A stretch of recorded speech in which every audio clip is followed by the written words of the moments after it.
Assalamualaikum warahmatullahi wabarakatuh. Ini ialah siri ketiga bagi Rihlah Ibnu Battutah. Di mana kita cuba melihat perkaitannya dalam suasana perintah kawalan pergerakan kita kerana COVID-19 ini, dan bagaimana kita memahami bahawa pengembaraan itu yang lebih penting ialah yang bersifat spiritual. Hadirin dan hadirat, rakan-rakan yang saya muliakan, pertama sekali suka saya memetik firman Allah Subhanahu Wa Taala di dalam Al-Quran yang berbunyi, "Qul siru fil ardi fanzuru kaifa bada'al khalq." Maka katakanlah olehmu wahai Muhammad, berjalanlah kamu wahai manusia di atas muka bumi ini dan kemudian kamu lihatlah bagaimana Allah memulakan penciptaan itu. Dan kemudian bagaimana sebenarnya selepas permulaan penciptaan itu maka direnteti oleh penciptaan-penciptaan lain. Ayat seterusnya ialah qul siru fil ardi fanzuru kaifa kana aqibatul mukadzibin. Dan begitu juga dalam satu ayat seterusnya, qul siru fil ardi fanzuru kaifa kana aqibatul mujrimin. Jadi kamu juga berjalan di atas muka bumi Allah ini untuk melihat kesan-kesan ataupun akibat-akibat mereka yang mendustakan Allah Subhanahu Wa Taala, yang mendustakan para rasul alaihimussalatu wassalam, iaitu mereka yang juga membuat dosa yang banyak. Mereka ini lari ataupun ingkar daripada apa yang Allah dan Rasulnya mahukan.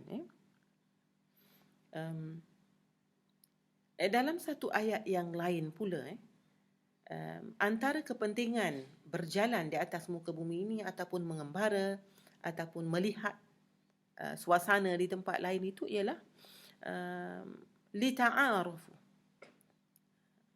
Allah menciptakan lelaki dan wanita, dan daripada mereka itu dilahirkan keturunan-keturunan, dilahirkan kaum-kaum, dilahirkan puak-puak, dilahirkan etnik-etnik, dan daripada di sini dapat kita saling kenal mengenali. A'raf itu dalam bahasa Arab itu maksudnya budaya, adat, amalan, praktis, di mana kita saling mengenali berdasarkan kefahaman terhadap pengamalan serta budaya yang diamalkan ini. Jadi hikmah di sebalik perjalanan itu sangat-sangat penting dan berat sebenarnya temanya. Ia tidak sekadar suatu perjalanan untuk suka-suka, perjalanan yang sia-sia, perjalanan yang menuju kepada kemungkaran, perjalanan yang menuju kepada kebatilan. Niat untuk perjalanan itu mestilah niat yang murni, yang baik, yang mulia, yang suci, yang berkait dengan agama, yang berkait dengan cara hidup kita sebagai Muslim ini, yang berkait dengan keimanan, yang berkait dengan ketakwaan kepada Allah SWT. Dan pada akhirnya mereka yang memerhatikan perjalanan ataupun memerhatikan hasil daripada pengembaraan ini dapat mendekatkan diri mereka kepada Allah SWT. Itu dapat menambah ketakwaan itu. Inna akramakum indallahi atqakum.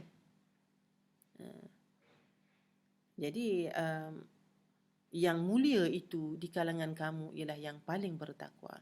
Itu akhirnya adalah kesimpulan yang didapati oleh siapa sahaja Muslim, mukmin, lelaki dan perempuan yang mencari dan mengembara serta berjalan di jalan Allah SWT. Di dalam sejarah ataupun tradisi keilmuan Islam itu, hadirin dan hadirat sekalian, bukan sahaja Ibnu Battutah itu yang menyahut seruan ini. Ibnu Battutah itu pada kurun ke-14, dan lahirnya beliau ialah pada 1304, iaitu bersamaan dengan tarikh batu bersurat di Terengganu, di Berang itu 1303 Masihi. Itu secara kebetulan lah. Jadi suka saya menyebutkan di sini beberapa tokoh lain yang terkenal pada waktu sebelum dan juga selepas Ibn Battutah itu, yang telah merakamkan hasil karya yang begitu bermakna kepada masyarakat Islam kita. Bagaimana mereka mengenepikan kesukaan ataupun nikmat bersama keluarga, mengenepikan kesukaan yang dibuat selama ini bersama dengan kawan-kawan, dan juga mengenepikan hobi ataupun kegemaran yang biasanya dilakukan selama ini, dan meneruskan rihlah ilmiah ataupun pengembaraan ilmu.